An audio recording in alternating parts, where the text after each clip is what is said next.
sebagai manifestasi dari negara modern. Itu kan etik, seperti misalnya kayak di Jepang, begitu ada disebut namanya aja udah mundur. Jadi ya Jokowi kalau punya etik mundur. Tapi kalau bagi buzzer, kalau buzzer RP kan nggak penting, yang penting bayarannya tetap jalan. Yang ngasih order buzzer ini juga orang bodoh. Pejabat yang ngomong bahwa persatuan itu menjadi sumber masalah, itu saya yakin dia nggak paham Pancasila.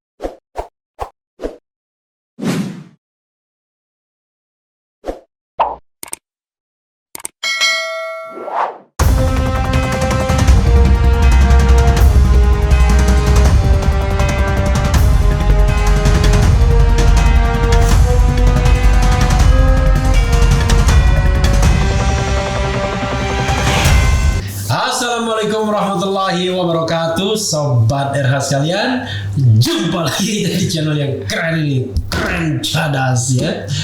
Kali ini saya ada tamu yang luar biasa yang kemarin sibuk mengibarkan bendera putih. Dia mengatakan, mari kita kibarkan bendera putih ya, tanda rakyat sudah menyerah ya. Jadi teman saya sendiri ya, kalau sehari-hari kadang-kadang ketemu di kami Koalisi Aksi Menyelamatkan Indonesia, tapi aslinya aktivis dari Infus. Jadi Infus itu kalau kita sudah kekurangan makan. Jadi Indonesia Future Studies ya. Beliau adalah Muhammad Gede Sriana Yusuf. Assalamualaikum warahmatullahi wabarakatuh, bro. Waalaikumsalam warahmatullahi wabarakatuh. Tos dulu kita. Luar biasa. Jumpa lagi. Tapi saya intip-intip nih kaos ini jatah hashtag anak Pak Lurah. Ini maksudnya apa nih? Ya tahu lah sendiri gitu ya. Waktu ada isu korupsi bansos itu kan ada istilah anak Pak Lurah nih ya. Oke. Jadi ini termasuk semacam maksudnya Jamila ini, Jamila. Protes sosial. Anak Pak Lurah itu Jamila bukan? Ya bisa boleh diartikan. Karena ada lagu dulu kan, dudul aduh Jamila, gadis manis anak Pak Lurah. Ini kan ini sentilan juga buat KPK. Ini anak Pak Lurah kapan dipanggil nih? Walaupun sudah disebut-sebut. Ya kan Jamila kan? Iya. Oke. Iya, bro, jangan lupa bro ya di dekat-dekatkan sini ya. Jadi cari yang paling nyaman ya. Oke. Soalnya kadang-kadang suara itu penting sekali podcast begini ya. Saya kalau dekat-dekat malah jadi pengen nyanyi nih. Oh ya, silakan, ya kan? Kalau lihat video-video dulu Beatles, John Lennon kan deket-deket banget mulutnya. Oh iya, karena mikrofon yang jadul ya kan. Cuma ini entahlah, kita harus juga lebih dekat ya. Kadang-kadang soal setelan juga gitu ya. Banyak yang protes tuh suaranya nggak terlalu masuk. Jadi ada narasumber bro yang kadang-kadang dia nahan suara. Jadi kadang-kadang dia gerendel kan. Dia lupa kalau dia tuh sedang ngomong ke publik. Jadi suara harus coming out memang. Jadi itu miking. Mungkin pakai suara perut. Iya. Jadi nggak boleh suara gerundel gitu. Kecuali kalau kita di film. Kalau di sinetron kan gitu kan kadang-kadang. Oh ya, tapi suaranya udah dipersiapkan duluan. Dubbingnya ya. Saya berapa kali mendapatkan bro punya macam-macam ini ya. Gede Sriana, coba ya. Saya berapa kali mendapatkan statement pernyataan gitu ya. Ini soal yang menarik ya. Biar saya bacakan dulu sebagai pertanggungjawaban publiknya. Ini ada bro sedang mempersiapkan ulang tahun kami ya ini ya. Koalisi Aksi Menyelamatkan 76 tahun. Indonesia tangguh, Indonesia tumbuh. Itu ya. Untuk yang umum ya. Itu untuk yang pemerintah punya. Yang kami punya? Yang kami punya itu 76 tahun. Ibu Pertiwi masih menangis. Luar biasa. Nanti saya minta penjelasan itu ya. Kenapa masih menangis ya? Nah ini bro juga minta mempermasalahkan indikator kematian yang dihapus, ya kan? Nah saya dulu ya sebutkan dulu. Nanti bro yang mau bahas yang mana dulu kita nanti tentukan ya. Kemudian kenapa di luar Jawa Bali tembus 50%, tapi kenapa di dalam sumbang kematian lebih besar, apa ini? Kalau ini artinya gini, Jadi waktu itu saya sudah mendapatkan angka dari kasus baru di luar Jawa, kontribusinya itu sudah melebihi 50% versus Jawa. Iya. Nah, tetapi kematian yang di Jawanya ini lebih tinggi gitu loh. Kok bisa gitu Nah, ya? itu kan satu keanehan juga. Jadi vaksinnya lebih banyak, Iya. tapi kematiannya lebih banyak juga. Iya, waktu itu angka itu segitu Iya. memang. Oke. Lalu soal 12 juta dosis vaksin belum terpakai, perlu diaudit. Nanti Bro juga kasih tahu juga ya. Iya. Ada juga Bro soal bendera putih yang tadi sudah kita Iya. bahas ya. Iya. Kemudian, yang menariknya adalah Bro bicara mengenai Dewan Audit. Iya, Dewan Vaksin Nasional. Dewan Vaksin Iya. untuk melakukan audit terhadap dana vaksinasi. Iya. Audit itu nanti dengan sendirinya kan akan dilakukan lah ya kalau memang ada Dewan Vaksin. Tapi intinya tugas dari Dewan Vaksin Nasional ini untuk menentukan vaksin merek apa gitu yang harus disediakan oleh pemerintah. Ya, artinya ada pertimbangan-pertimbangan antara biaya dan efikasi di situ. Dan Bro juga mempermasalahkan mengenai vaksin yang mahal Sinovac. Ya, itu kan salah satunya. Berapa 4 kali, tapi efikasi lebih rendah. Iya, efikasinya lebih rendah, tetapi harga lebih mahal. Kalau kita bandingkan ya dengan Astra misalnya, Astra itu sekitar 3 sampai 4 US dollar. Sedangkan itu kalau dihitung dari uang yang sudah dibayar oleh Sri Mulyani untuk 3 juta impor vaksin jadi, itu dibagi dengan 3 juta dosis vaksin itu sekitar 211.000 sekian gitu. Sedangkan kalau 3-4 dolar kan jauh lah. Nah, di situ kan ada selisih sekitar 150.000 per satu dosis. Iya. Wah, luar biasa ya. Nah, Bro, ini bagian permulaan ya. Tentu kan orang kan bicara curiosity ya. Muhammad Gede Sriana Yusuf. ya. Ini ente kan Bali kan? Bali, bapak saya Bali. Oh, tapi Muslim dari awal, dari lahir. Ya, saya mualaf. Oh, mualaf. Ya. Sejak usia? Tingkat 1. Tingkat 1. 19 tahun lah kurang lebih. Tingkat 1 di universitas. Ya, kebetulan saya waktu itu di Universitas Katolik. Parahyangan. Saya baca di sini Universitas Parahyangan. Fakultas Ekonomi. Fakultas Ekonomi. Oke, kan lucu ya. Malah sebelumnya Hindu. Sebelum Hindu. Lalu ke Universitas Katolik jadi mualaf. Jadi mualaf. Itulah rahasia Tuhan. Rahasia Tuhan. Ada clue nggak? Satu clue aja buat sobat RH. Kenapa tiba-tiba kok convert gitu? Convert itu proses yang panjang, nggak tiba-tiba. Okay. Jadi ya kalau bisa dibilang bahkan sejak SD. Oke. Saya sudah ada ketertarikan. Jadi begini, selama saya masih Hindu itu setiap sekolah, sejak SD sampai SMA, setiap pelajaran agama pasti saya di luar kelas. Oke. Nah, lama-lama kan bosan juga. Iya. Akhirnya saya ikut aja di dalam. Oke, pelajaran agama apa? Islam kan waktu itu kan. Oh, karena sekolah umum. Sekolah umum saya SD sampai SMA itu sekolah negeri. Di Jakarta? Jakarta semua. Oh, I see. Ya, karena antum di Jakarta sih ya. Iya, sebenarnya memang saya sudah lahir di Jakarta. Iya, iya. Nah, jadi awalnya sih ya udah seneng ya di luar kelas main gitu. Karena dibebaskan. Karena kan boleh keluar. Iya, karena agama harus wajib ikut kan. Iya.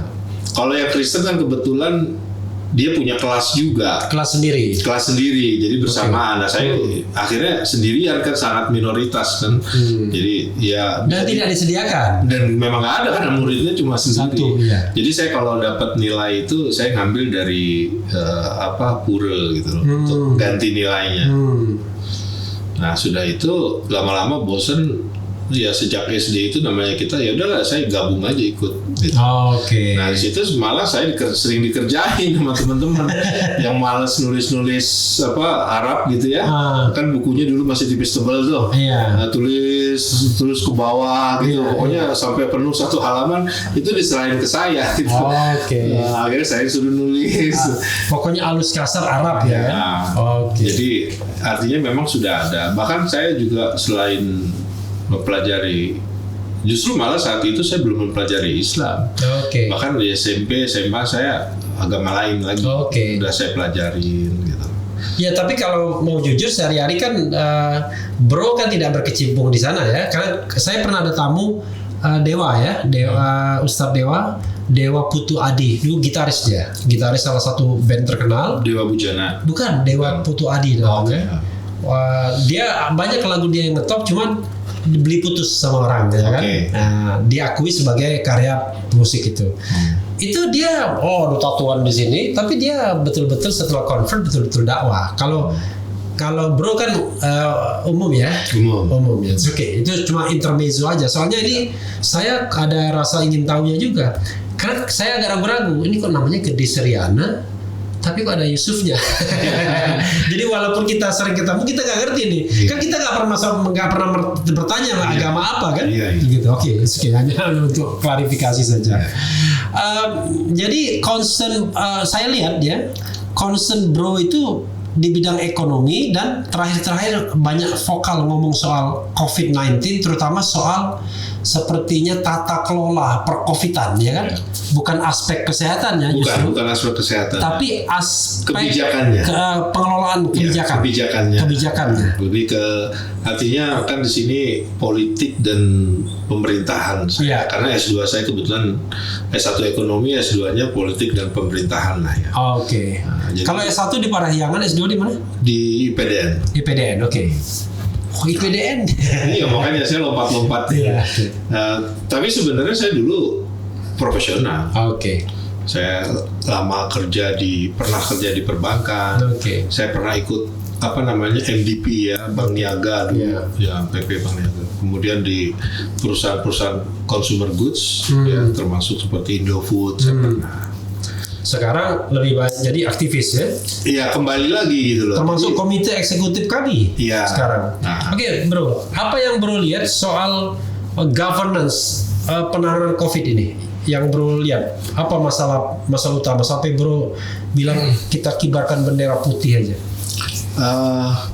Saya melihat ada yang salah dalam tata kelola menangani pandemi ini ya. Artinya saya melihat tidak ada keseriusan pemerintah sejak awal. Ya, sejak awal ini sudah ditunjukkan dengan bagaimana pemerintah itu justru mengeluarkan statement-statement yang banyolan semua. Jadi dari awal udah kelihatan bahwa ini diremehin lah. Ya, artinya mungkin pemerintah itu lebih terfokus pada persoalan ekonomi. Ya. Jadi sepertinya COVID ini sejak awal dianggap akan memberikan beban pada pemerintah dalam upayanya untuk meningkatkan pertumbuhan ekonomi misalnya, sehingga yang dihadapi adalah yaitu tadi ketidakseriusan dengan pernyataan-pernyataan nyeleneh, kemudian tidak cepat atau responnya itu lambat gitu loh. Ya katakanlah barangkali menurut saya dari Januari atau mungkin Desember akhir 2019 mungkin sudah ada orang yang sudah tertular. Nah tapi karena tidak ada sikap pemerintah untuk menerima ini, juga mungkin orang yang terkena atau rumah sakit yang merawatnya juga tidak bisa klaim bahwa ini adalah COVID gitu loh, sehingga baru awal Maret ya, kalau nggak salah 1 Maret ya, kasus Depok ya yang pertama. Artinya barulah sejak itu mungkin rumah sakit juga berani ngakuin gitu. Tapi itu kan artinya sudah melewati suatu situasi di mana WHO sendiri sudah menunjukkan kecurigaannya gitu loh. Ini seperti ada yang ditutupi gitu. Bahkan Menteri Kesehatan saat itu menantang Harvard, tunjukkan gitu loh bahwa COVID sudah ada. Menteri Kesehatan siapa namanya waktu itu? Putranto ujungnya, lupa sih. Yang dari Gatot Subroto ya, RSPAD. Jadi Terawan ya. Nah, jadi dari situ sudah kelihatan buang waktu kan sebenarnya. Gitu. Artinya seharusnya sudah menyiapkan suatu antisipasi bagaimana begini-begini, masyarakat sudah disiapkan untuk menghadapi COVID ini kan enggak gitu loh. Jadi akhirnya semuanya gagap gitu. Seperti misalnya waktu itu sampai pakai masker yang nggak sakit nggak perlu pakai masker. Ya, awalnya begitu. Ya, nah, yang sakit aja pakai masker. Sakit aja gitu. Bahkan ada kelangkaan masker tuh. Iya. Nah, kan itu akhirnya menyesatkan juga gitu. Ujungnya berubah lagi.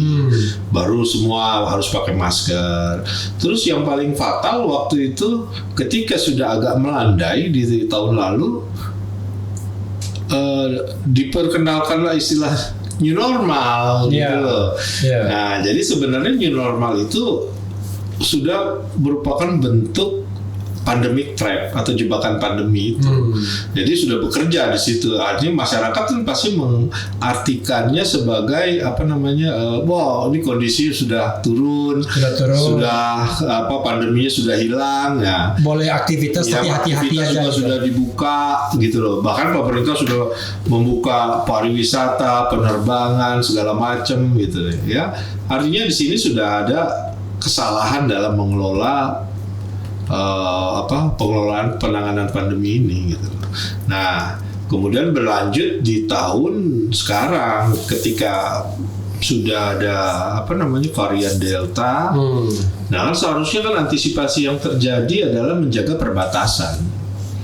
Gitu ya. Misalnya waktu itu India sudah terjadi lonjakan kasus, ditemukannya varian Delta. Nah, harusnya kan pemerintah tuh lebih awas, lebih strict di perbatasan. Tapi kan yang terjadi adalah ada kapal-kapal atau pesawat yang berpenumpang India masuk lolos, seperti itulah. Nah, jadi karena ini kenapa bisa begini? Karena ya itu tadi pemerintah masih belum ini waktunya dibuka, tapi sudah dilonggarin untuk pariwisata dan penerbangan ini sudah jalan gitu. Nah, sehingga yang terjadi ya seperti ini sekarang gitu. Harusnya kan terbalik, wah ini India sudah mulai ini nih, jangan-jangan bisa ke sini nih gitu. Publik kan bertanya-tanya ya, kenapa pemerintah bersikap demikian padahal mereka kan sudah belajar dari pengalaman berbulan-bulan. Ini kan bukan sehari 2 hari, udah bulanan. Kalau kita bicara mulai Maret, 1 Maret lah kira-kira, sampai berapa bulan kemudian kan masa pelajaran itu harus bertahun-tahun, berbulan-bulan kan cukup. Kenapa tiba-tiba pemerintah terjebak pada hal seperti itu?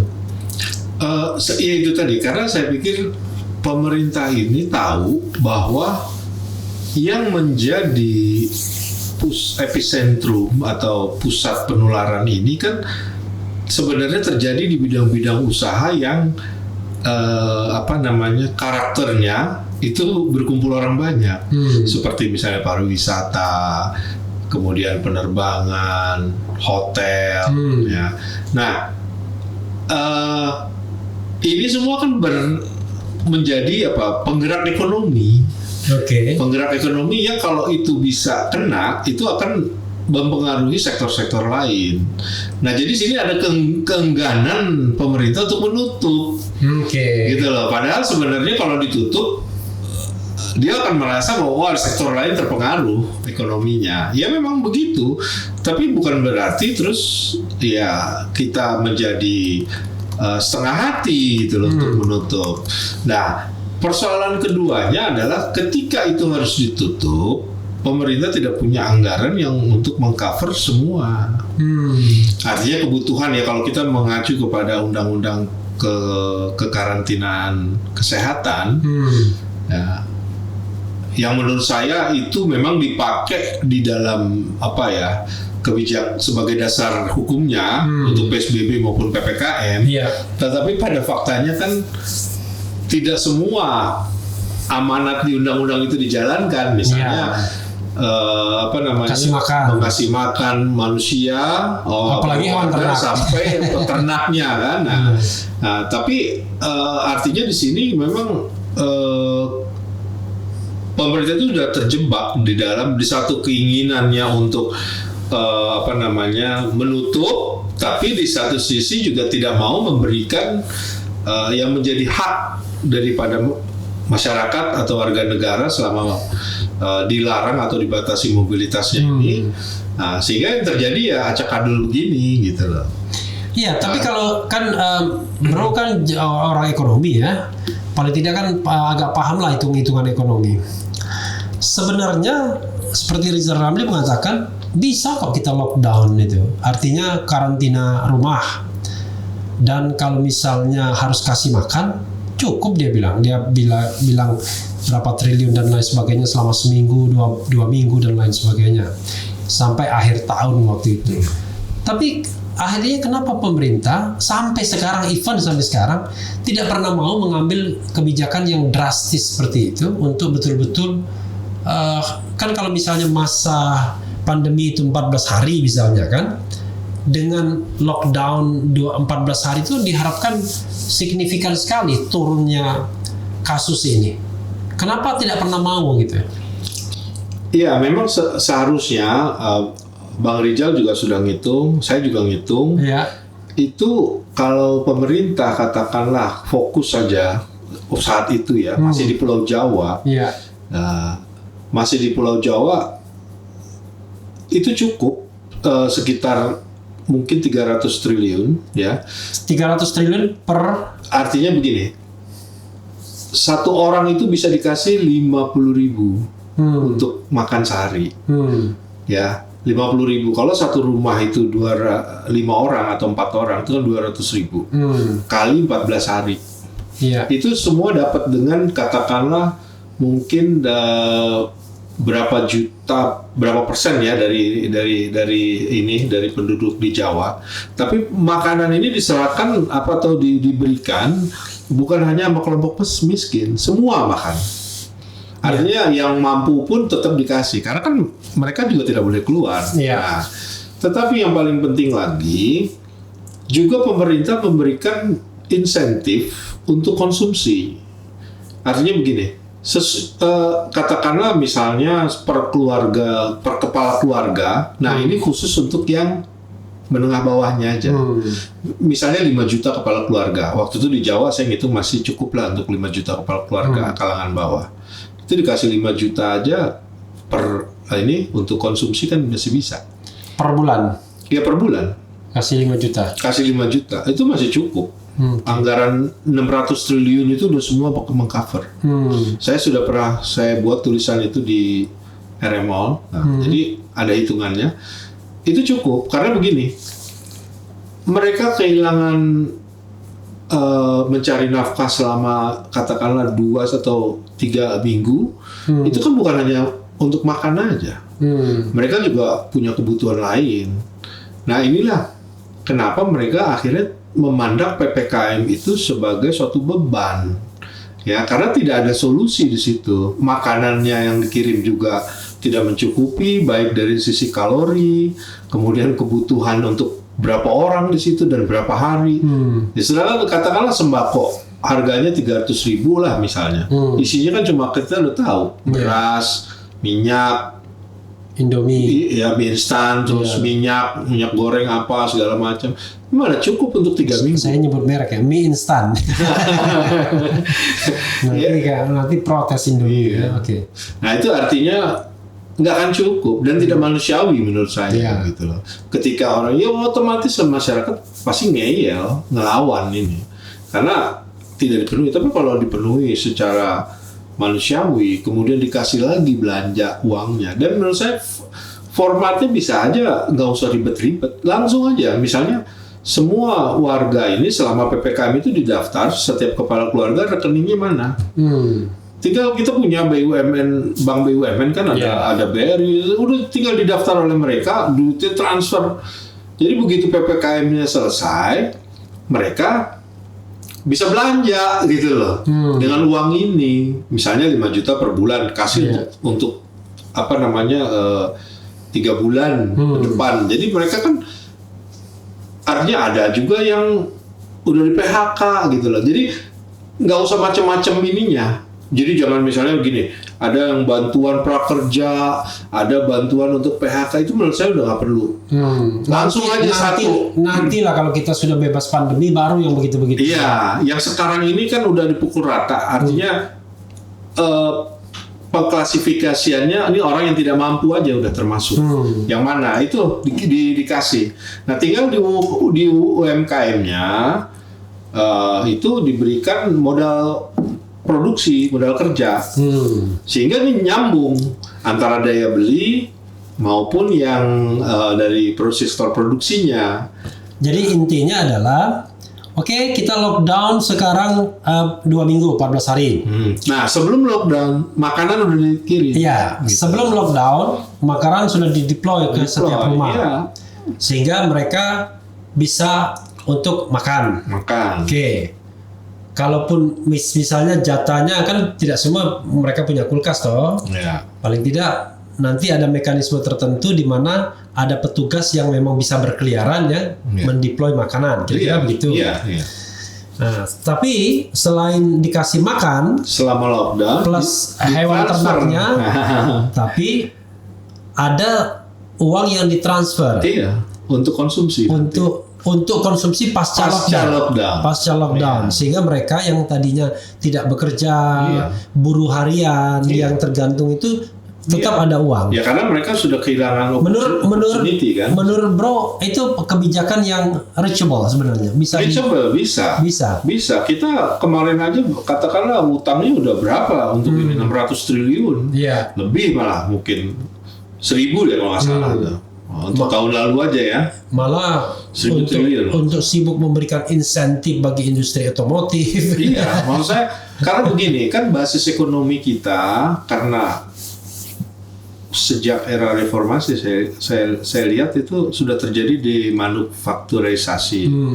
Yang terjadi basis ekonomi kita hanya berlandaskan atau mengandalkan konsumsi domestik ya. Sama belanja pemerintah, jadi nggak ada itu. Nah inilah konsumsi ini yang harus dijaga, gitu loh. Kalau rakyat udah nggak punya daya beli, kan selama ini persoalan daya beli menurut saya sudah beberapa tahun sebelumnya ya, artinya di era pertama Jokowi pun sudah menjadi isu ini turunnya daya beli. Cuma kan ada satu profesor itu yang bilang bahwa ini shifting ke online gitu lah. Padahal kontribusi bisnis online aja di dalam sektor retail itu saat itu masih sekitar 3%. Gitu loh. Karena biar gimana juga kan sektor realnya masih offline gitu ya. Orang beli sayur, beli di daerah-daerah itu kan besar gitu.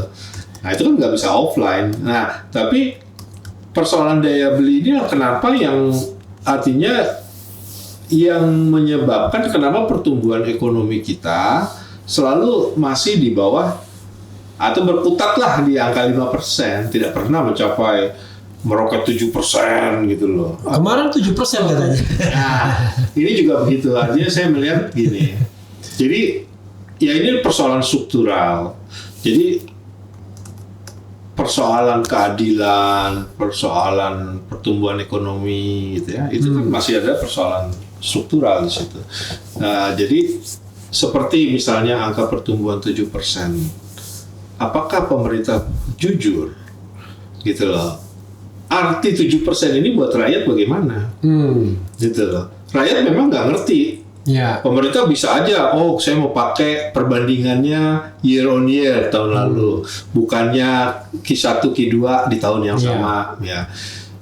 Tapi menurut saya yang lebih penting adalah yang dipakai kan year on year ya kan? year on year, makanya di mana yang tinggi. minggu year tahun lalu Ya. itu minus 5%. Karena sudah minus. Iya. Jadi basisnya udah minus, mencapai 7 ini berarti realnya 2. positifnya kan belum. Iya.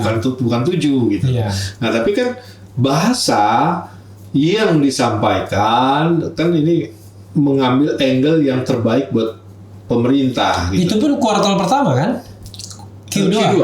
Oh, Q2. Nah, Q2 ya, Iya. bukan Q1 ya, Q2. bukan. Jadi Oke. Q2 2020 versus Q2 2021. 21, oke.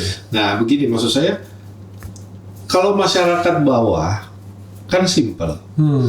Dia nggak ngerti angka pertumbuhan mau berapa kek. Jadi dia mau Yang ngomong tahunya Jokowi mau ngomong 10%, 7% meroket begitu dengan tangannya ke atas pun dia nggak peduli. Iya. Tapi buat masyarakat kan simpelnya begini. Dalam satu kampung tahun ini semua cuma ngecat rumah katakanlah. Tahun depan udah ada yang bisa renov, udah ada yang ini, gitu loh. Terus tahun lalu rumputnya cuma disiram di pekarangan, tahun ini dia udah nanam Oke. bunga-bunga gitu loh. Nah, tahun depannya orang udah bisa tingkat 2 gitu loh. Nah, itu tumbuh udah. Oke. Motornya udah diganti. Real, pokoknya real. Iya. Gitu, dia nggak ngerti angka. Nah, maksud saya begitu. Apakah katakanlah Sri Mulyani atau pemerintah lah yang mengumumkan 7% itu dimaknai apa oleh rakyat ketika PHK-nya banyak? Dijelasin nggak ini PHK-nya? Berapa PHK-nya? Orang yang sudah dirumahkan, sudah tidak gajian, itu 7%. Jadi gimana gitu kan kontradiktif gitu loh. Tapi bisa dijelaskan kalau pertumbuhan itu didorong oleh konsumsi menengah ke atas sesungguhnya. Misalnya insentif pajak kendaraan bermotor. Jadi sepertinya tumbuh tapi tumbuhnya tumbuh dari ekonomi menengah ke atas. Iya, makanya saya bilang tadi. Iya. Begitu ekonomi kita kan berbasis konsumsi. Iya. Konsumsi ini kan paling banyak justru di menengah bawah. Nah, ini yang maksud saya yang menggerakkan ekonomi. Iya. Nah, ini kan nggak ada. Kemudian apakah dengan 7% itu pemerintah juga menjelaskan berapa lulusan perguruan tinggi dari tahun lalu dan tahun sekarang yang jadi pengangguran juga. Iya. Karena nggak bisa bekerja. Nah, itu gimana? Kualitas dari angka 7% ini kan sebenarnya kalau mau jujur harusnya dijelasin dong gitu loh. Jadi jangan seakan-akan lu mau klaim apa dengan 7%, lu mau dibilang berhasil sama DPR sama rakyat bahwa ekonomi kita sudah balik, sudah recover, sudah merupakan prestasi. Kan nggak bisa begitu. Oke, bro. Kita mau bicara bagian pertama ini soal ekonomi. Nanti soal politik yang ngeri-ngeri sedap ya kan? Ya. Karena bro juga kan aktivis. Ya. Kalau soal bagian buff ekonomi ini, apa rekomendasi bro yang sebaiknya dilakukan pemerintah? Termasuk juga dikaitkan dengan pandemi. Ya, tapi kita bicara pandemi ekonomi, pandemi politik. Nanti pandemi politik setelah ini. Oke. Gitu. Begini, jadi saya juga pernah nulis di Jakarta Post. Ya. Long and winding road to fighting pandemi. Jadi artinya begini, secara ekonomi seharusnya pemerintah itu bisa mempunyai strategi seperti pemain saham. Jadi paradigma yang dipakai adalah cut loss. Cut loss ini maksudnya begini, kita udah pasti ini rugi. Iya. Tapi jangan lagi mikir bagaimana mau untung. Ya bagaimana caranya supaya ruginya tidak dalam. Iya. Ya cut loss. Artinya begini. Kalau misalnya waktu itu ditempuh lockdown tahun lalu dengan angka sekian, apakah kerugian ekonominya akan sebesar seperti sekarang? Bener Bung? Nah harusnya bisa. Bahkan mungkin kerugian ekonominya sangat kecil. Nah gitu. Kalau ini menjadi tidak jelas lagi. Tahun lalu kalau nggak salah Sri Mulyani bisa bilang berapa? 1.000 berapa gitu kerugian potensial ekonominya ya. Nah tahun ini berapa lagi kan sudah ada itu. Mungkin sekitar 800-an triliun untuk tahun ini gitu. Nah, kalau memang saat itu pemerintah sudah berani melakukan lockdown, ya artinya lockdown yang benar-benar sesuai dengan undang-undang kekarantinaan kesehatan, mungkin awalnya keluar biaya besar, tetapi pengendalian sekarangnya mungkin akan lebih kecil. Artinya misalnya begini, tidak banyak korban yang mati, tidak terjadi kolaps di rumah sakit, dan tenaga kesehatan juga tidak banyak yang mati. Kemudian mungkin vaksinasi sudah bisa jalan duluan, herd immunity sudah lebih terbentuk gitu loh, sehingga sekarang ini ekonomi mungkin sudah mulai bisa jalan gitu loh, karena pengendaliannya sudah lebih terstruktur gitu loh. Tinggal di sana ada muncul satu langsung lokalisir lagi. Nah, nggak seperti sekarang gitu loh. Kita nggak tahu musuhnya di mana ini. Pokoknya musuhnya nggak di mana karena sudah semua tempat. Ya, artinya kalau memang saat itu sudah dikeluarkan, mungkin potensi kerugian ekonomi juga lebih kecil jauh gitu. Nah, itu dari sisi itu ya. Tapi kan sudah too late, sudah too late. Nah, yang katakanlah kita bergerak dari kondisi saat ini, apa yang Bung mau katakan? Ya, sebenarnya menurut saya ini seharusnya Jokowi sudah ngibarin bendera putih gitu loh, sebenarnya udah nggak sanggup gitu loh. Walaupun contohnya beginilah, misalnya bagaimana saya melihat pemerintah itu fokus mencapai indikator-indikator penanganan pandemi atau pengendalian pandemi yang sudah ditetapkan WHO, tapi mengabaikan jumlah orang yang meninggal sebagai damage-nya. Kan misalnya beginilah, kalau orang ada rumah kebakaran, kan bukan hanya nyelamatin aset bangunannya itu mati, tapi yang penting nyawa yang ada di dalam situ juga bisa diselamatin. Buat apa nyelamatin gedung tapi orang yang matinya banyak gitu loh. Nah, ini kan juga sama sebenarnya. Jadi seperti halnya begini, kalau saya melihat ini seperti suatu pulau. Jangan-jangan pemerintah nggak terlalu peduli dia mau yang mati berapa, yang penting dia merasa bahwa ekonominya bisa selamat. Nah, saya nggak tahu gitu ya. Tapi saya melihat begini, ini kayak begini. Ada loh, ada juga cara orang berpikir begitu. Ada orang yang berpikir mau nggak ada hubungan sama dia gitu, ekonominya jalan lagi. Ini buru-buru gimana? Nah, ini saya melihat misalnya gini, satu pulau misalnya terbakar, maka yang harus dilakukan adalah mengevakuasi orang yang di pulau itu ke pulau lain. Nah, maka yang harus disediakan oleh pemerintah itu adalah perahu-perahu. Sebanyak mungkin supaya orang bisa, bukannya orang suruh berenang sampai ke paru-paru. Akhirnya orang takut, saya nggak bisa berenang, udahlah diam aja di sini. Akhirnya yang mati satu ya karena dia berdiam di pulau itu mati, sama yang mati berenang. Nah, ini maksud saya kondisinya sama. Tapi pemerintah yang katakanlah jahat, bisa aja dia berpikir kepentingan saya menyelamatkan pulau bukan manusia.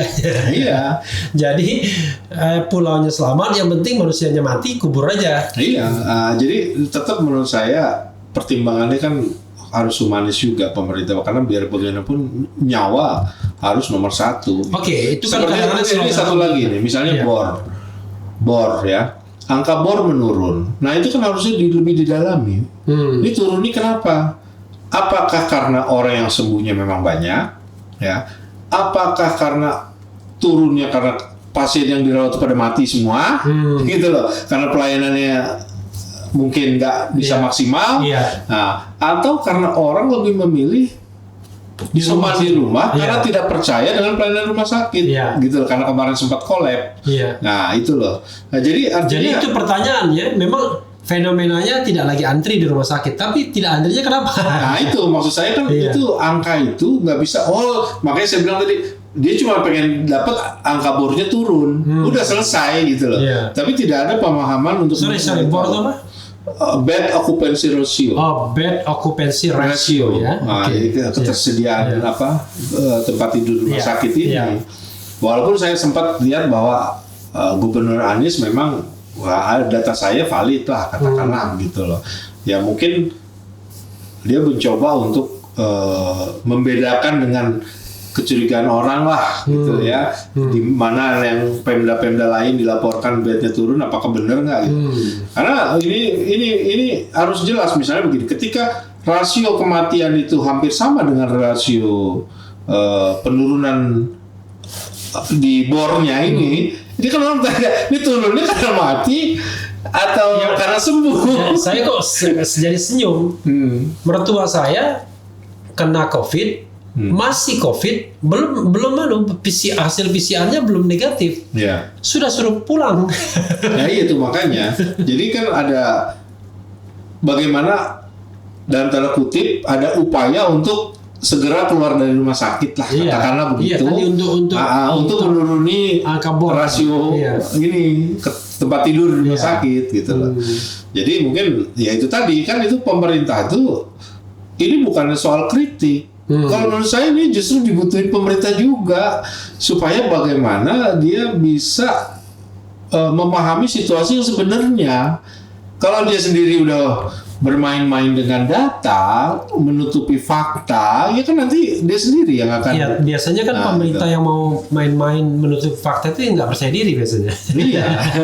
Ya selain bor kan juga. Itu kan sama dengan seorang yang merasa wajahnya buruk, jelek, menutupinya dengan make up tebal-tebal. Kira-kira begitu. Bahkan saya sudah mengamati juga melihat keterkaitan antara jumlah testing atau pemeriksaan spesimen dengan angka kasus baru yang dilaporkan. Jadi kalau misalnya angkanya 250.000 atau 240.000 ke atas spesimennya atau testingnya, itu bisa di atas 30.000 kasus barunya. Oke. Nah, tapi kalau dilaporin 150, nah itu di bawah 30.000. Oke. Jadi saya udah ngamatin. Jadi gitu. ada permainan ini juga, permainan apa? Pelaporan aja. Iya, pelaporan. Termasuk sekarang ini kematian jangan dulu dimasukkan dulu. Dianggap datanya masih kacau gitu. Iya, jadi datanya itu sudah terjadi kemarin terus baru dilaporin sekarang. Ya. Tapi saya melihat terbalik lagi begini. Kalau memang hari ini laporan hari ini tidak mau menggunakan laporan kematian kemarin, ya. Misalnya yang mulai sekarang aja misalnya. Bukan, maksud saya berarti kebijakan yang kemarin tidak memperhitungkan kematian yang baru dilaporkan sekarang. Iya. Artinya kan ada yang salah juga. Iya. Artinya kebijakan sebelumnya nggak mempertimbangkan kematian yang katanya baru dilaporin sekarang. Iya. Artinya governance-nya tambah nggak karu-karuan mesti. Iya gitu kan. Ini kan dan kalau orang hukum bilang wah itu namanya bisa genocide. Ya. Terus juga begini ya soal anggaran penanganan COVID. Sri Mulyani kalau nggak salah mungkin anggaran tahun ini berapa ya, sekitar 800-an lah, triliun lah gitu. Nah tapi maksud saya ini juga nggak bisa nanti katakanlah misalnya ya berapapun jumlah yang mati katakanlah ini turun lah, terus pemerintah mengabaikan jumlah yang mati ya, terus mau klaim bahwa pemerintah dengan anggaran sekian berhasil mengatasi pandemi gitu. Saya bilang nggak bisa. Apakah pemerintah menghitung berapa investasi masyarakat ikut di situ? Berapa masyarakat ini beli obat sendiri, PCR sendiri, swab sendiri, beli masker sendiri, ke rumah sakit sendiri, yang dia bayar tidak melewati BPJS ya, kan banyak itu. Yang jelas kayak saya misalnya, istri kena ya kan, itu PCR-nya saja itu mungkin 5 kali sampai. Bayangkan kalau misalnya rata-rata 1 juta udah 5 juta PCR toh. Ya terus kemudian ya karena pemerintah nggak ngasih subsidi ya misalnya, berapa coba orang atau masyarakat yang berhutang untuk biaya hidup. Nah itu kan nggak dihitung sama pemerintah. Dianggap dengan 800 ini dia selesai berhasil. Nah ini nggak bisa. Ini masyarakat yang sudah berinvestasi di dalam ikut menangani pandemi ini, dan saya yakin angka itu jangan-jangan bisa jadi lebih besar dari anggaran yang dikeluarkan pemerintah. Jadi anggaran dari coba bayangin aja. Dan akhirnya yang kaya adalah orang yang terlibat dalam industri pandemi ini. PCR, swab, dan seperti misalnya masker. Masker katanya 4 jam harus ganti. Ya kalau masyarakat beli sendiri semua itu masker yang bawa itu berapa itu? Yang enak tuh yang terlibat pada pengadaan masker ya kan? Pengadaan vaksin ya. Kalau misalnya vaksin pun ada dibisniskan kan? Allah. Tapi sebenarnya wajar. Saya pikir wajar masyarakat punya kecurigaan terhadap pengadaan vaksin karena KPK sendiri yang ngomong kok. Ada potensi benturan kepentingan dalam pembelian vaksin atau pengadaan vaksin maupun termasuk dalam penyelenggaraan distribusi dan penyelenggaraan vaksinasinya. Sudah ada statement itu keluar di media. Tidak heran karena Jadi nggak heran. kalau uangnya banyak, tidak heran banyak institusi yang mau terlibat. Iya, karena Biasanya jumlahnya begitu kan kan? gede. Biasanya kan begitu Iya, kan, kalau jumlahnya ada besar. uangnya, semua institusi mau terlibat biasanya. Gitu. Gitu. Itulah kenapa waktu staf BUMN tuh siapa Arya Sinulinga, ya. walaupun dia katakanlah dia bilang salah medianya ya Iya. yang menafsirkan sendiri. Jadi berita awalnya dikatakan 12 juta vaksin terbuang, Iya. akhirnya diganti menjadi 12 juta vaksin tidak terpakai di daerah. Tapi menurut saya, karena di situ saya ngomong soal perlunya diaudit, klarifikasi dari Arya Sinulinga itu tidak menggugurkan kebutuhan untuk dilakukan audit. Iya. Gitu loh. Audit ini kan untuk pemerintah juga. Artinya begini loh, di satu sisi Presiden Jokowi ingin mempercepatan vaksinasi. Iya. Ya. Terus ada 12 juta katakanlah pakai bahasanya Arya Sinulinga belum terpakai di daerah. Di satu sisi lain yang kontradiksi, daerah teriak kekurangan vaksin. Sampai antri-antri segala. Iya, kan ini kan harus diaudit. Iya. Karena apa? Karena tuh jumlah 12 juta itu kalau saya pakai harga Sinovac itu sekitar mungkin 2,5 triliunan ada kali. Oke. Gitu loh. Jadi artinya itu kan bukan uangnya sedikit. Jadi jangan-jangan nanti ada mafia vaksin segala nih. Iya, artinya kan ada. Orang nahan vaksin gitu. Iya. Untuk dijual belikan di black market. Bukan hanya itu. Jadi kalau kita ini bisa aja artinya kesalahan dalam handling. Misalnya ada kadaluarsa. Oke. Terus misalnya ketika misalnya satu box itu 20 gitu. Yang datang masyarakat yang ini cuma 10, udah dibuka yang 10-nya rusak. Karena kan dia harus ada temperatur tertentu. Iya. Nah, maksud saya kan dari bagian pun juga ini jangan sampai pengelolaan dalam penggunaannya juga salah. Nah, maksud saya itu audit itu tuh kan itu. Jadi artinya audit ini bagaimana? Karena di situ kan ada sudah tidak menjelaskan 12 juta vaksin tidak terpakai itu kan bukan berpikir bentuknya apa, di daerah mana? Iya. Berpikirnya kan lurus. Iya. Itu kalau seandainya bahwa ini sekedar human error ya kan. Tapi kalau ada hengki-pengki bisnisnya 4 gulipatnya, ya mana mau orang audit. Orang yang menolak audit itu biasanya karena ada 4 gulipatnya kan. Nah di situ juga kan saya juga keterkaitan dalam pemilihan vaksin ini kan harus kalau kita punya Dewan Vaksin Nasional itu lebih bagus. Artinya di situ melibatkan berbagai bukan elemen, tapi maksud saya para pakar yang mengerti vaksin, yang mengerti epidemiologi, kemudian bagaimana nanti mempertimbangkan kombinasi antara efikasi dan harga, pengiriman segala macam.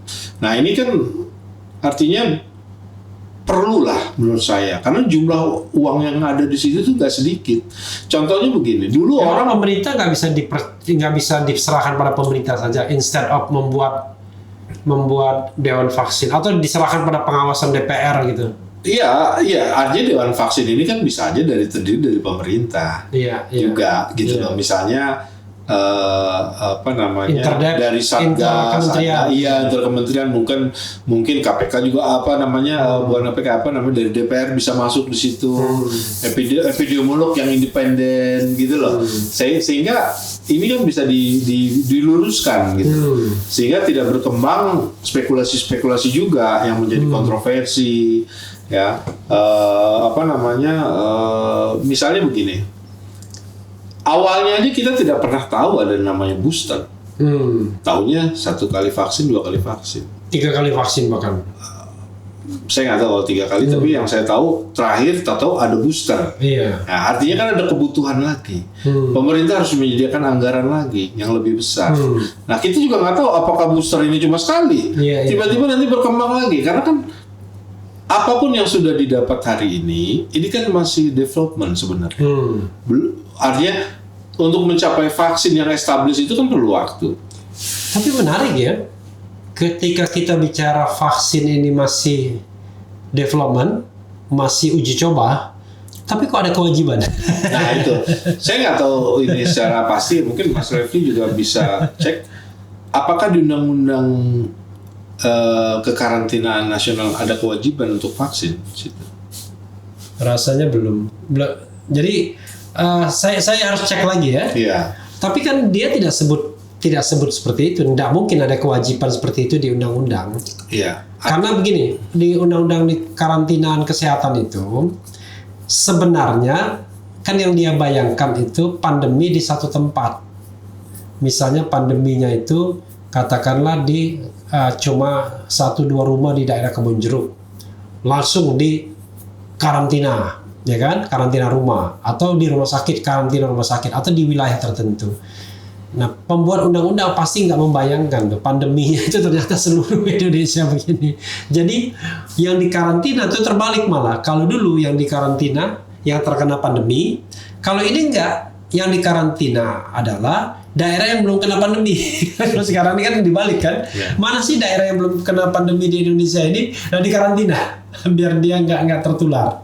Jadi sebenarnya memang apa yang diatur di undang-undang itu tidaklah seperti yang dibayangkan seperti yang terjadi hari ini.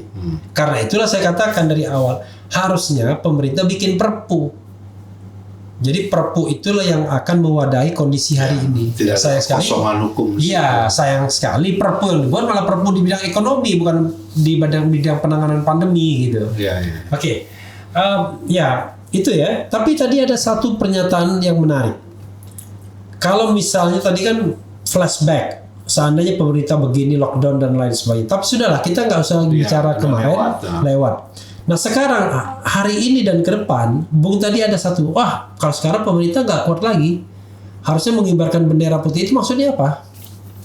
Jadi ini saya melihat memang kalau dengan cara seperti ini, artinya pemerintah itu memang sudah tidak sanggup secara secara benar mengikuti kaidah-kaidah yang sudah ditentukan WHO maupun melihat persoalan yang sebenarnya itu saya melihat nggak sanggup lagi.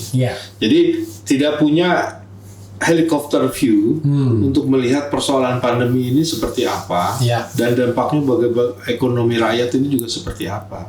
Justru saya melihat bahwa selama pandemi ini yang terjadi adalah penyedotan aset.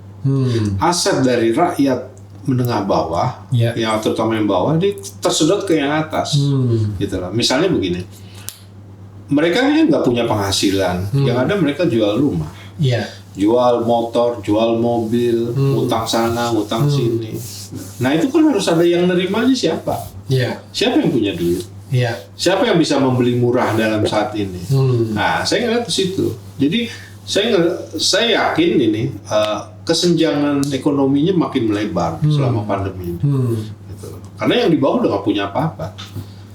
Tapi maksudnya apa yang harus dilakukan pemerintah sekarang? Menyerah itu dalam meletakkan.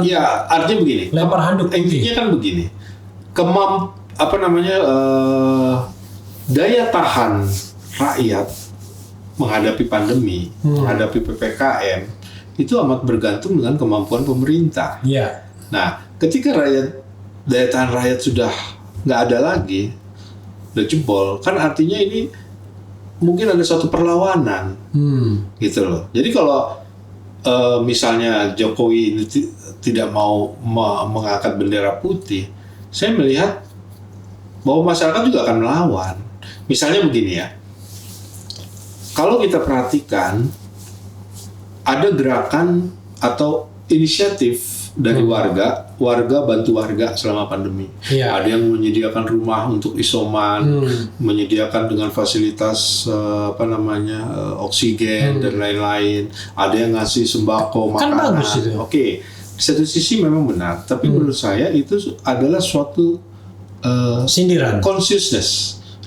consciousness, kesadaran bahwa negara tidak mampu lagi, pemerintah tidak mampu lagi. Jadi itu bisa jadi merupakan suatu sindiran, merupakan bentuk kekesalan. Artinya di sini sudah muncul ketidaksabaran masyarakat melihat ketidakmampuan pemerintah menangani pandemi. Tidak lagi bisa mengandalkan pemerintah. Lo berjuang sendiri. Artinya berjuang dengan sesamanya gitu.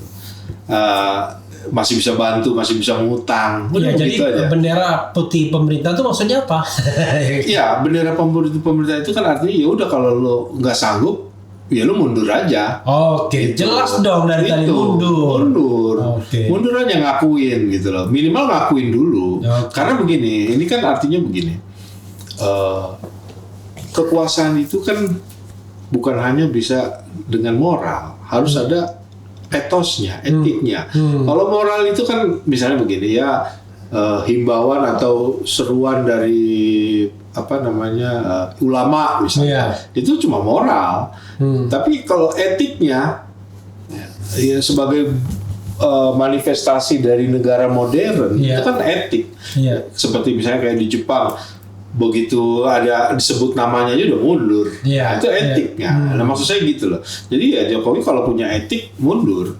Jangan hanya Jadi kalau Jokowi kalau punya etika mundur. Kenapa? Karena dia nggak mampu lagi. Ya, menurut tidak mampu lagi kalau menurut saya. Oke. Gitu loh. Jadi di sini harusnya karena ini kan bisa berpotensi juga gitu ya. Artinya misalnya beginilah.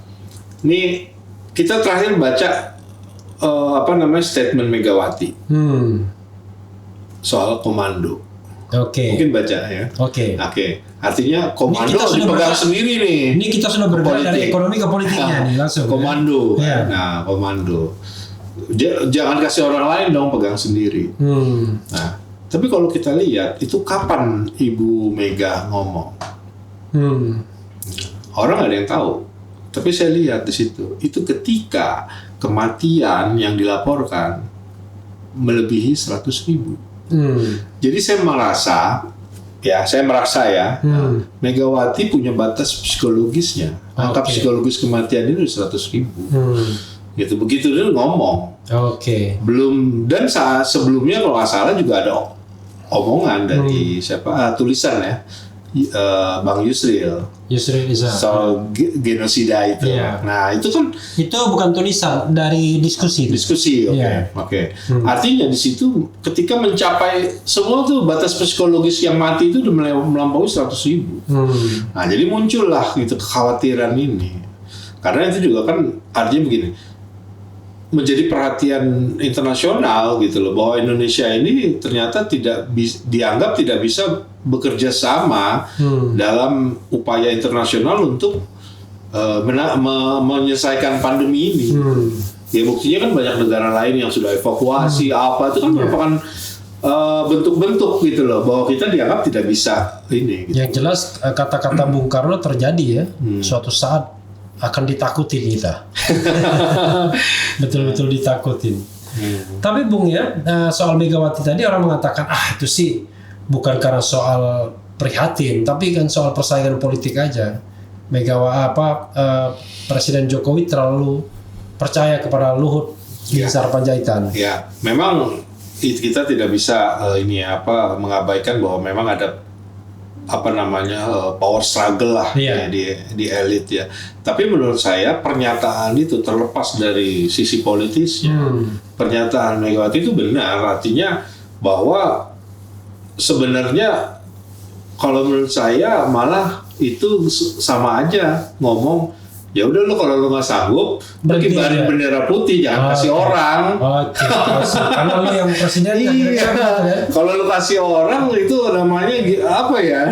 Yang nggak cocok dengan sistem kita. Karena lu kalau lu nggak mampu ya lu mundur. Iya. Jangan kasih orang gitu loh. Maksudnya gini, kalau lu nggak mampu lu mundur, tapi jangan kasih orang ketika lu masih ada di situ. Iya. Kan lu yang tanggung jawab. Iya. Jadi.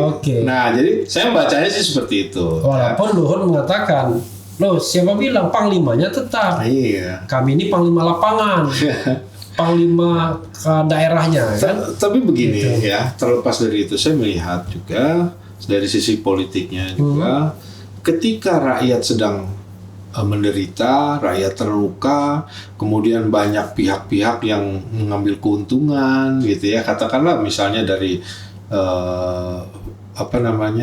harga-harga lah ya, harga-harga vaksin, harga-harga PCR atau apa, kan Jokowi nurunin lagi juga kan, PCR diturunin lagi, artinya ya kemarin kan labanya gede banget itu pun menurunkan setelah ada kritik dibandingin sama India yang sangat rendah. Ini kan artinya sampai hampir 10%-nya kita. India 10%-nya kita. Iya makanya, tapi baru ngomong sekarang. Nah kemarin udah untung dong. Bahkan dulu awal-awal lebih tinggi lagi kan, awal-awal PCR tuh bisa 2 juta loh. Iya. Turun.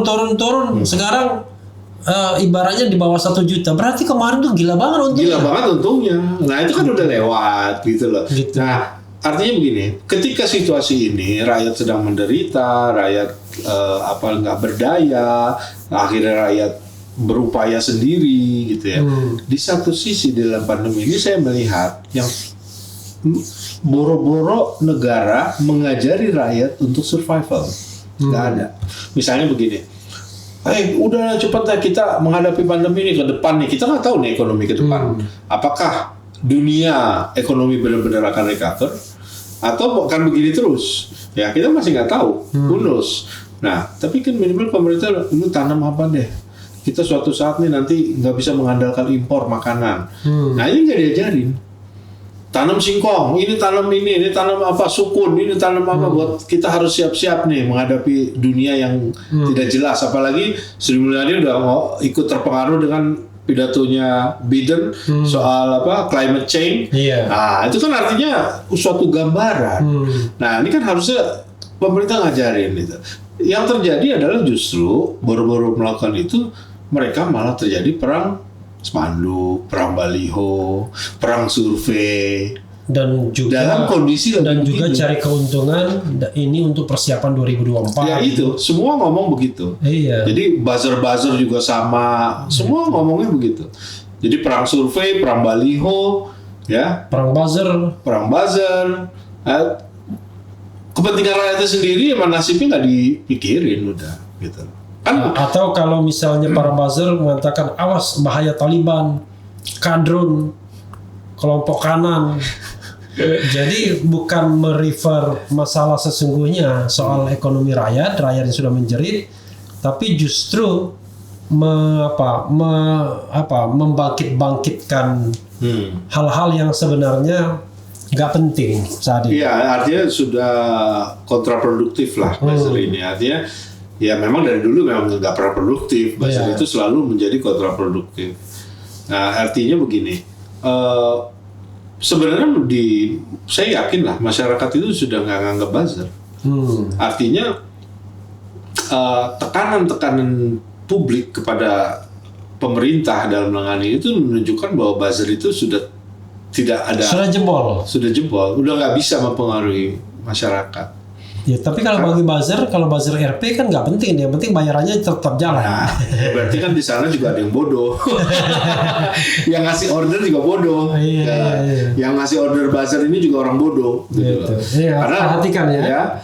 Kalau misalnya tidak efektif lagi buzzer, masih dibayarnya yang ngasih order bodoh. Siapapun dia yang ngasih order bodoh, karena buzzer juga udah nggak mempan lagi. Artinya begini, di era ini sebenarnya pemerintah itu melawan takdir. Iya. Dunia itu sudah tidak ada batas. Artinya semua sudah transparan. Kebijakan apapun, korupsi pun transparan. Sudah diketahui lewat persidangan lewat apa, korupsinya bagaimana, jumlahnya berapa, ada. Yang tidak ada adalah akuntabilitas. Iya. Jadi transparansi itu tidak ada artinya kalau tidak ada akuntabilitas. Yang belum dilakukan di Indonesia ini sekarang soal akuntabilitasnya. Misalnya si A disebut sudah dalam kondisi ini, si B tapi nggak dipanggil, nggak ada diproses. Yeah. Misalnya anak Pak Lurah, Madam Bansos, Jamil atau Jamil anak Pak Lurah ya. Itu nggak diinin. Gitu. Ya, jadi artinya akuntabilitas itulah yang menunjukkan bahwa misalnya pemerintah mau serius menangani korupsi nih, ya tunjukin dong ada akuntabilitas. Siapa yang tanggung jawab? Bukan hanya nyebut nama, kerugian sekian, tapi yang dipanggil cuma si A, si B, si C, si D-nya. Ada yang sampai sekarang menghilang. Harun Masiku. Apalagi ada yang mengatakan, tolong bebaskan saya dari penderitaan dengan membebaskan. Lo mau bebas lo korupsi. Ya, jadi menurut saya itulah makanya saya tadi sempat bilang bahwa pemerintah sekarang ini melawan takdir dengan menghadirkan buzzer-buzzer. Artinya transparansi sudah ada semua, ya. Tapi apa yang mau dilakukan buzzer kalau orang udah punya kemampuan untuk menggali data sendiri. Bahkan bukan hanya menggali, merekonstruksi. Seperti kasus KM50. Iya. Itu kan bisa merekonstruksi sendiri masyarakat. Iya. Bukan hanya ini, artinya seberapa kuat pemerintah akan melawan ini, berbohong terus. Gitu. Ya walaupun katakanlah masih untung nih di negeri kita ini. Tapi buzzer tetap percaya diri itu kalau dilihat pernyataannya. Iya percaya diri kan karena dia merasa di jalan yang benar. Saya juga heran. Ya memang sekarang ini ada klaim-klaiman lah siapa yang merasa paling Indonesia, paling nasionalis. Iya kan? Kalau buzzer itu selalu mengatakan dia paling nasionalis. Jadi kalau yang buzzer itu versi buzzer kan, nasionalis versi buzzer itu adalah pro pemerintah. Itu versinya. Ada tulisan 404 not found, dihapus karena kalau tidak dihapus tidak nasionalis, kira-kira begitu ya. Nah terkait nasionalis ini saya juga ngelihat gini, memang banyak klaim-klaim itu yang salah kaprah ya, yang di jalan sesat sama jalan yang benar. Kita bisa mengujinya dengan katakanlah nih ya, kita ambil contoh sila ketiga Persatuan Indonesia. Oke. Kalau pejabat yang atau orang ya yang memahami Pancasila, memahami nasionalisme secara benar, dia tidak akan melihat persatuan Indonesia itu sebagai identitas, tetapi suatu perjuangan untuk meraih keadilan. Gitu. Tapi kalau pejabat yang bilang, misalnya, ini kurang persatuan, ini harus ditambah persatuannya misalnya, atau gimana ya? Dia kurangnya persatuan. Jadi gitu. dia melihat persatuan itu sebagai cara untuk penyeragaman. Iya, identitas. Iya. Gitu. Sementara yang genuine adalah persatuan itu adalah cara untuk mencari keadilan bersama. Keadilan. Kan? Gitu. Karena itulah tujuan kita merdeka kan begitu. Iya. Jadi dia bukan sebagai untuk identitas harus disamain semua, selama dia masih ada persoalan keadilannya, gitu lah. Nah, yang saya sering dengar pejabat ini kalau ada apa-apa ngomong, ini kurangnya persatuan, ini persatuan, kurangnya kesadaran. Iya, menurut saya itu dia nggak ngerti. Kalau buzzer pejabat yang ngomong lebih ganas lagi tuh. Pejabat yang ngomong bahwa persatuan itu menjadi sumber masalah, itu saya yakin dia nggak paham Pancasila. Oke. Termasuk juga para buzzer mengatakan terlalu banyak memperhatikan sila ketuhanan sehingga lupa kemanusiaan. Jadi dalam hal ini saya yakin justru orang yang benar, yang menyadari, yang bisa memahami persoalan yang sebenarnya sekarang, dia tidak akan nyuruh orang untuk dipaksa bersatu. Cari dulu masalahnya apa. Nggak mungkin orang dalam keadaan tidak adil terus mau bersatu. Oh iya, satu dapat fasilitas, satu enggak. Pokoknya kita bersama-sama bersatu. Lo enak, lo dapat fasilitas negara, ya kan? Biaya negara, dapat gaji negara, dapat makan negara. Iya. Jadi intinya adalah. Jadi istilahnya kalau bersatu itu kan artinya bisa berdamai atau bisa duduk satu meja. Nah, sedangkan kalau nggak salah kita dulu pernah ada ngomong siapa ya, Tan Malaka ya, artinya mana bisa bernegosiasi dengan perampok. Iya. Yang apa maling di rumah sendiri terus kita negosiasi. Iya. Jadi kalau kita mau bersatu ya berikan dulu keadilan bagi seluruh masyarakat. Keadilan dulu, karena dengan sendiri itu kan suatu yang dinamis. Iya.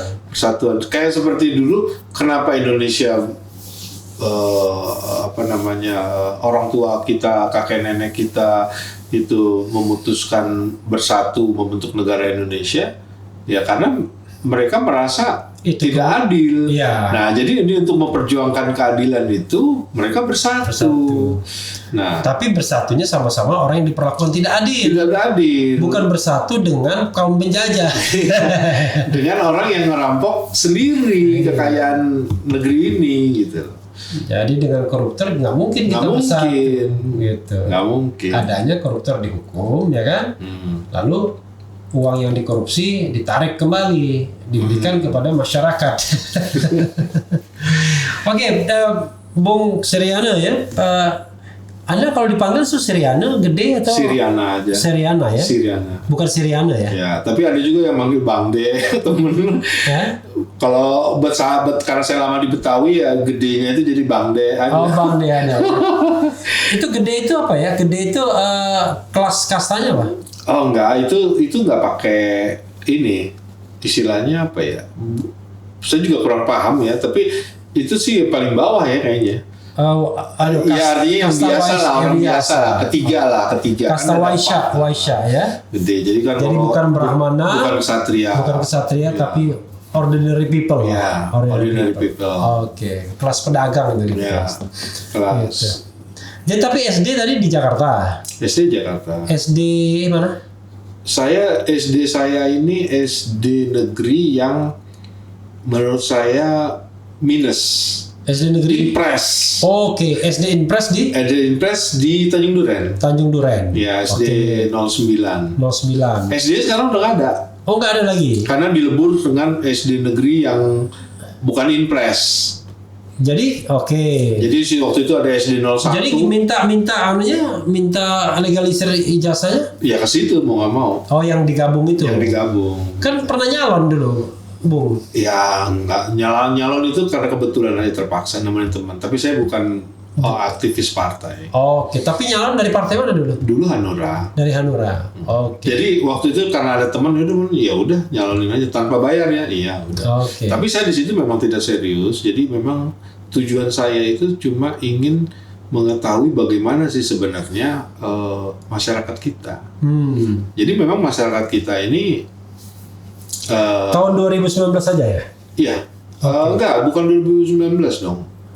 2014. 2019 enggak? Enggak. Oke. Enggak. Oke. Jadi waktu itu diajak sama temen yang memang dia sendiri juga bukan orang partai, tapi dia kalau nggak salah dulunya PDK, almarhum kawan saya, Hafiz Marzuki. PDK itu Rias Rashid. Nah terus Andi Malarangeng. Ya, terus saya diajak, masuknya tanpa bayar-bayar, ya oke. Nah udah dari situ saya pengen tahu bagaimana masyarakat sebenarnya. Ya ternyata memang rusak udah mentalnya. Tak ada PT, tidak ada bisa. Ada, jadi pokoknya duit aja. Wadipiro dan ininya berpengaruh. Oke.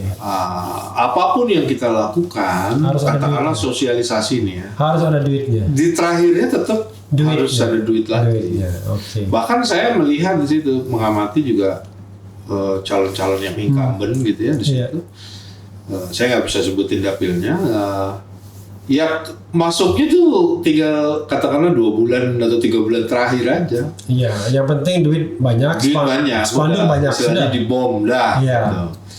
Memang begitu dia udah tahu taktiknya. Sosialisasi itu nggak penting. Nah inilah makanya saya bilang tadi bahwa pemilihan langsung di satu sisi memang mencerminkan kualitas demokrasi.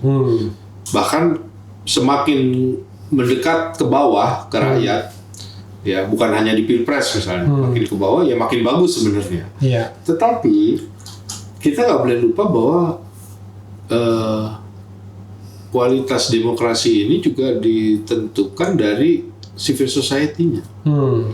civil society harus kuat dulu. Iya. Kalau nggak kuat, ya demokrasinya akan selalu seperti ini, prosedural aja. Dibajak oleh orang-orang berduit aja ya. Ya kan, di indikator demokrasi ini kan setidaknya ada 4. Satu, ada civil society yang kuat. Iya. Kedua, ada kebebasan pers. Ketiga, ada law enforcement. Dan yang keempat, tapi ini justru yang paling penting, terselenggaranya kesejahteraan umum. Iya. Kesejahteraan umum lah yang nanti akan mempengaruhi. Artinya kalau kesejahteraan umum kan berarti di situ juga ada keadilan. Iya. Keadilan ekonomi ya maksudnya. Tidak ada kesenjangan. Nah, kalau ini sama, ya akan bisa law enforcement. Law enforcement gagal itu ketika terjadi akumulasi aset secara jomplang. Iya. Sehingga ya disinilah orang bisa beli keadilan. Tadi kalau di SMP-nya di mana, Bro? SMP-nya 89. 89. Dekat Pasar Kopro. Oke. SMA-nya keren. SMA 78. Itu kan SMA teladan kan? Katanya dulu begitu.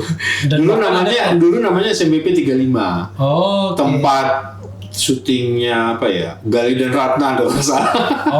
Oke. Rano Karno zaman itu ya. Oh, jadi film Rano Karno zaman dulu? Iya, tempatnya di situ kan.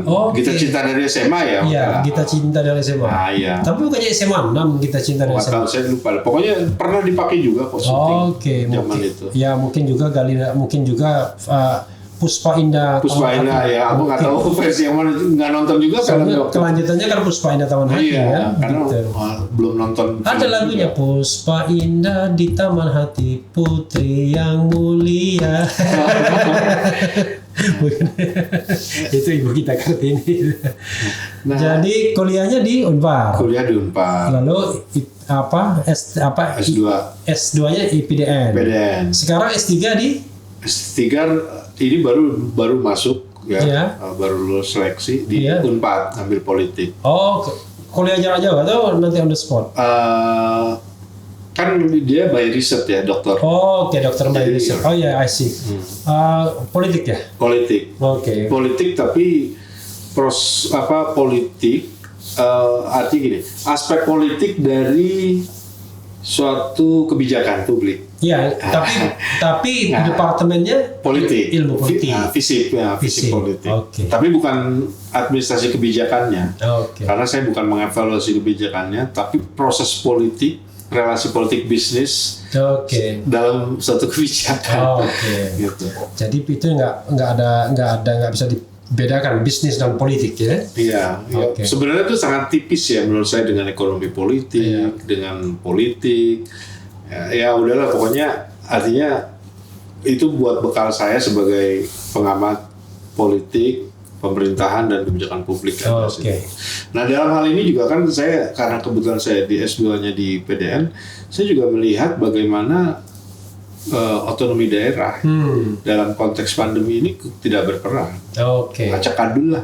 Gitu lah. Artinya seharusnya ya kalau kita lihat ya misalnya di Amerika bagaimana gubernur state gitu ya bisa melawan Presiden Trump waktu itu gitu loh, dalam melockdown gitu loh.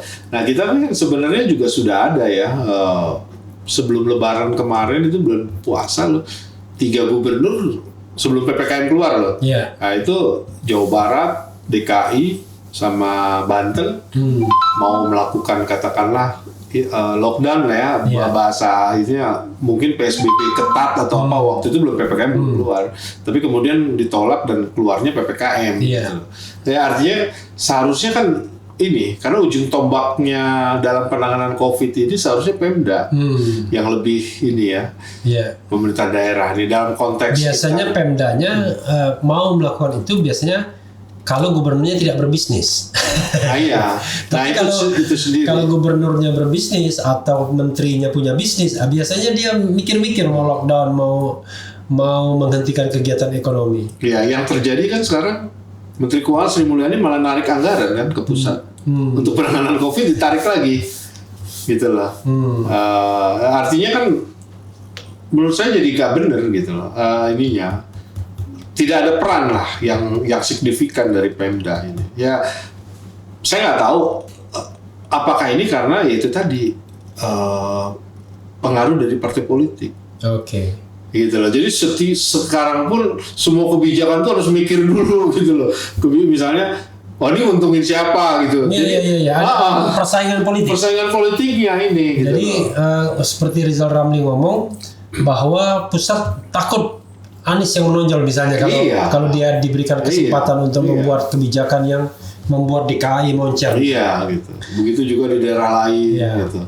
Nah ini menurut saya ya nggak akan begini terus. Gitu. Makanya kalau kita analisa lagi ya, secara ekonomi lagi saya balik ya misalnya. Kita GDP per kapita kita paling dari zaman Orde Baru sampai sekarang paling sekitar 50 kali lipatnya lah katakanlah. Tapi kalau kita bandingin dengan Cina Korea yang sudah mungkin ratusan kali lipat. Gitu. Artinya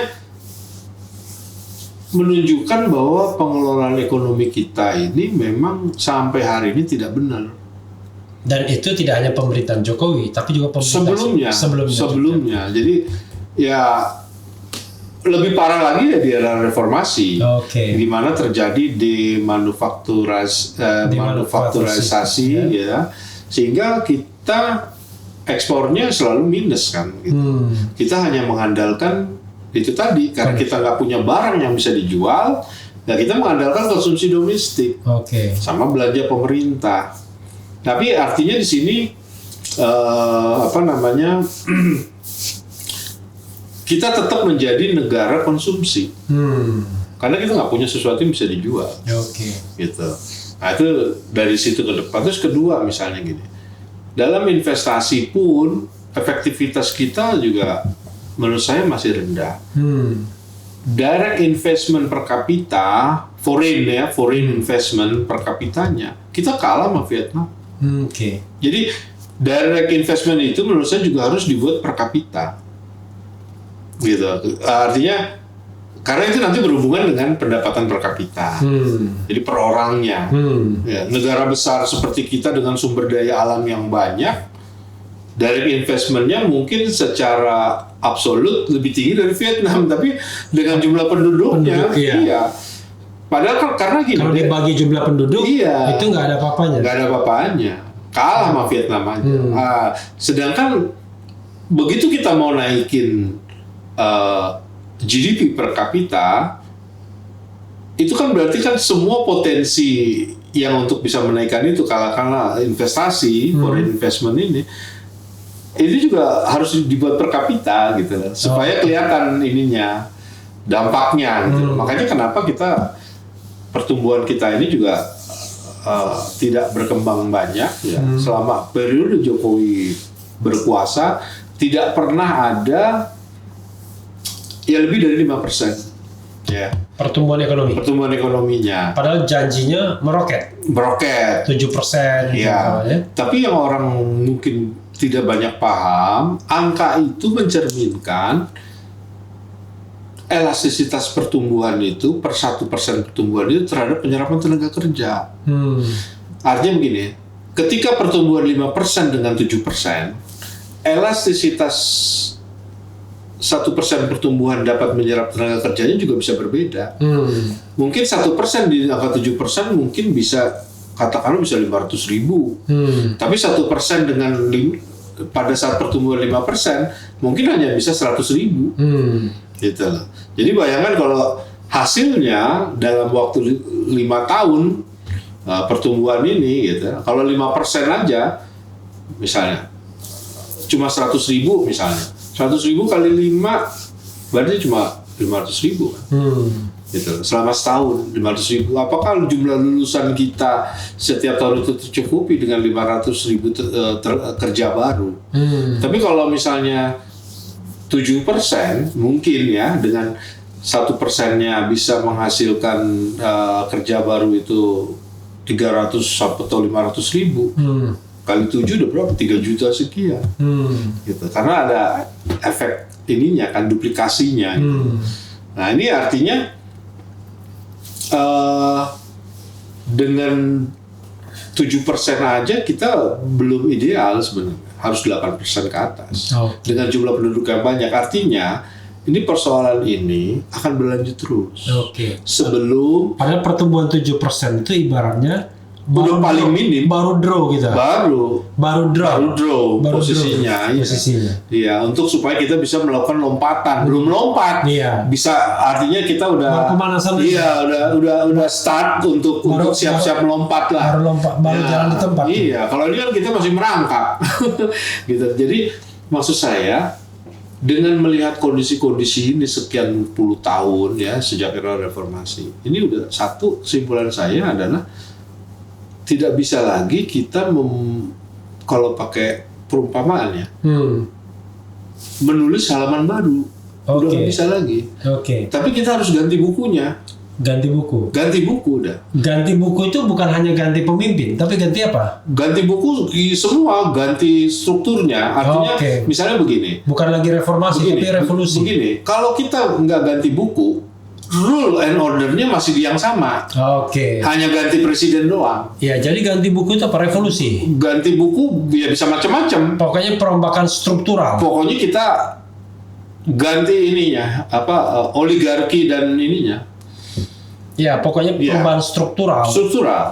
Gitu. Struktural dan non struktural. Oligarki nggak ada strukturnya. Jadi oligarkinya nih harus diganti.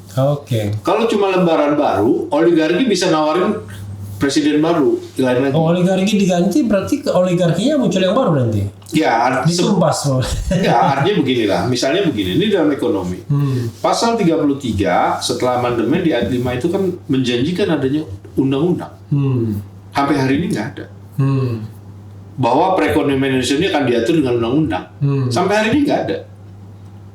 Padahal udah berapa tahun itu. Nah, ini kan yang harus sebenarnya artinya begini. Dalam situasi sekarang di zaman serba digital ini, ekonomi itu adalah nomor satu.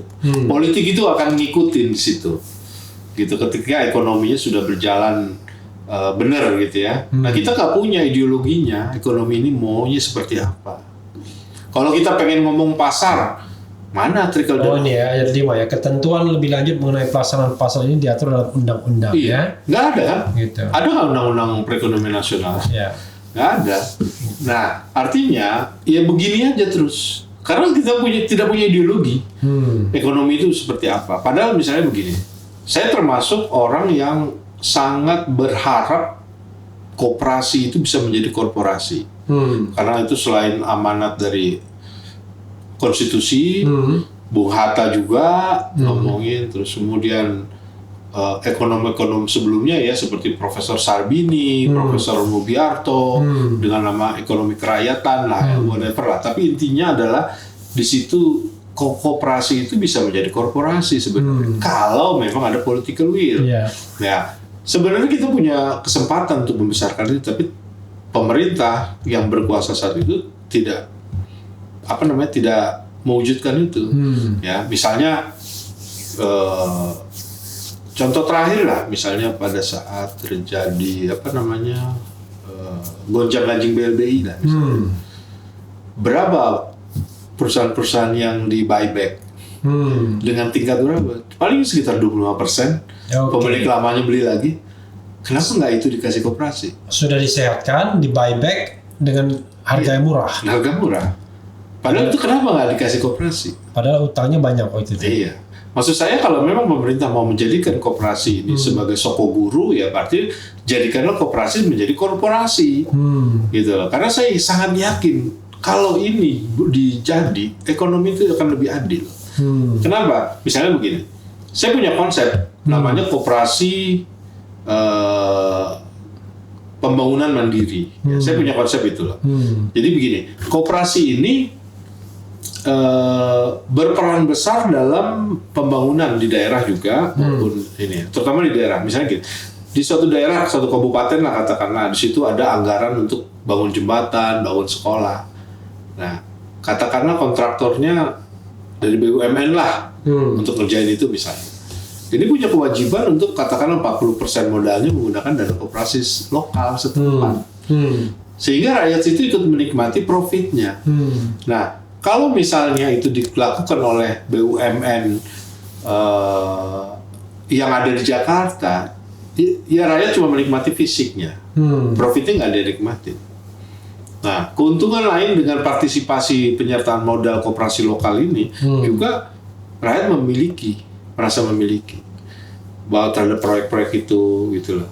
Dan pasti mengamankan dari korupsi, ikut karena akan mengurangi keuntungan, termasuk katakanlah pemalakan lokal lah, karena suka ada ormas-ormas lokal tuh, malak-malakin yang, jadi pasti nggak akan ada.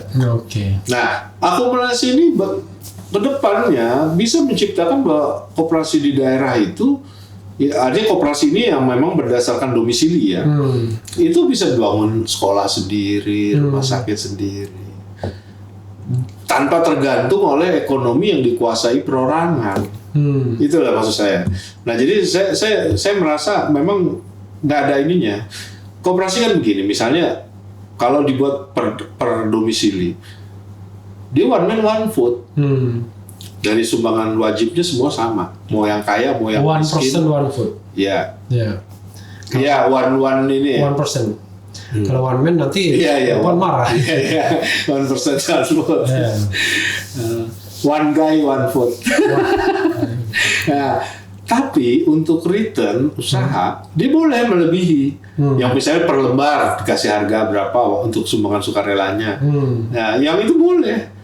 Yang punya duit banyak silakan, returnnya juga ngikutin itu. Tapi dia tidak bisa mentang-mentang dia paling banyak ininya bisa ngatur, nggak bisa. Beda sama perusahaan. Kayaknya bro itu harus ini kan dimatiin ininya. Itu. Ya. Jadi istilahnya nggak bisa ini gitu loh. Maksud saya nggak bisa diintervensi oleh kepentingan uang. Jadi banyak-banyakan duit nggak bisa. Bahwa return iya, tapi untuk keputusan atau apa, tetap satu orang punya sederajat semua. Jadi, nah, itulah kelebihan koperasi di situ. Bukan seperti PT ya? Iya. Tergantung sahamnya. Nah, sekarang apakah ada? Apakah koperasi boleh? Coba dicek. Nggak ada izin untuk bangun rumah sakit, boleh nggak koperasi bangun? Coba lihat. Padahal itu kan seharusnya karena rumah sakit itu menyangkut orang banyak, ya lebih cocok koperasi sebenarnya, Bang. Ya, intinya bahwa koperasi itu dijadikan korporasi, cuma bedanya kalau korporasi PT terdiri dari saham dan sahamnya bukan one person one vote, tergantung kepemilikan saham yang besar dia suaranya. Kalau ini returnnya boleh lebih banyak, tapi suaranya tetap satu. Gitu. Jadi suara tukang becak sama manajer yang masuk koperasi itu sama. Ya, walaupun ketika nanti pembagian keuntungan siapa besar modalnya dia yang menang. Dia yang paling banyak. Otomatis itu kan keadilan kan namanya. Yang rugi pun ya begitu juga. Iya, gitu. Ya, bro. Udah panjang sekali kita ngomongin. Last word untuk sobat era sekalian. Yang tajam. Yang tajam dan yang kira-kira membuat ngeri-ngeri sedap. Jadi kesimpulan saya mengamati pemerintahan Jokowi dari sejak periode pertama hingga hari ini menghadapi pandemi, saya berkesimpulan bahwa pemerintah Jokowi ini sudah gagal menjalankan amanat konstitusi untuk mensejahterakan rakyat, memberikan keadilan, gitu ya. Jadi saya pikir dalam situasi ini tidak lagi kita bisa untuk membuka halaman baru, karena itu berarti yang terjadi adalah oligarki yang selama ini mencengkram kehidupan politik dan ekonomi kita ini akan tetap berkuasa. Jadi lembaran baru itu hanya memunculkan satu tokoh atau presiden baru, tapi oligarkinya tetap. Karena itu yang diperlukan sekarang adalah perubahan secara struktural. Jadi kita harus ganti buku, benar-benar buku baru, ya, dengan struktur ekonomi dan politik yang lebih memprioritaskan kepentingan rakyat. Nah, dengan itulah baru kita bisa menata ulang kehidupan Indonesia masa depan. Terima kasih. Oke. Jadi kata kuncinya adalah bukan buka halaman baru, tapi ganti buku ya. Buku lama dibuang dan kita buka buku baru, tentu dengan law and order yang baru pula. Makasih banyak Bung Gede Sriana ya. Nggak terasa kita sudah lebih dari 1 jam kita ngomong ini ya. Mudah-mudahan kita bertemu kembali ya. Sahabat era sekalian, itu tadi dengan Gede Sriana. Nantikan ya. Cia.